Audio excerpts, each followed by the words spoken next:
আজকে কাজী নজরুল ইসলাম হলে প্রায় 21 বোতল মদ উদ্ধার করা হয়েছে, যেগুলো বিদেশি মদ। এই যে এত বিপুল পরিমাণ মদ উদ্ধার করা হয়েছে একটা রুম থেকে, তো আমাদের এখানে কনসার্ন বা আশঙ্কা জায়গায় যে আরো ক্যাম্পাসের আরো জায়গায় বা আরো বিভিন্ন জায়গায় মানে মদের ব্যাপকতা বা হচ্ছে যে পরিমাণে বাড়ছে, সেটা অবশ্যই চিন্তার বিষয়। এবং বিশ্ববিদ্যালয় প্রশাসনকে আমরা আরো কঠোর হতে বলবো, যেন এই যারা মাদকের বিজনেস করে, মাদক সাপ্লাই করে এবং যারা মাদক সেবন করে তাদের বিরুদ্ধে ব্যবস্থা নিতে। এবং জাহাঙ্গীরনগর বিশ্ববিদ্যালয় কেন্দ্রীয় শিক্ষার্থী সংসদও সজাগ আছে, বিভিন্ন হল সংসদও সজাগ আছে যে কোথাও মাদক সেবন চলছে কিনা। আসলে এই ক্ষেত্রে বিশ্ববিদ্যালয় প্রশাসনকে আরো কঠোর হতে হবে, ওর বিরুদ্ধে ছাত্র শৃঙ্খলা বিধি অনুযায়ী ব্যবস্থা নিতে হবে।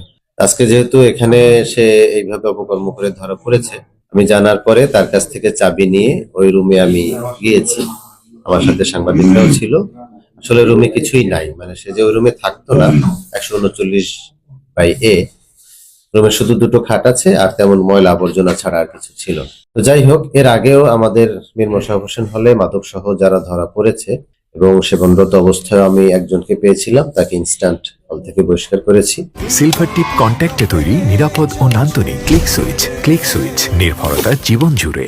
এবং এর বিষয়েও যেহেতু একটা বড় ধরনের অপরাধ, সে বিপুল পরিমাণ মাদকদ্রব্য সহ ধরা পড়েছে। এবং আমাদের হল সংসদ সহ আমরা হল প্রশাসন সবাই এ বিষয়ে পরিপূর্ণ একমত যে মাদকের বিষয়ে আমরা জিরো টলারেন্স নীতি অবলম্বন করি।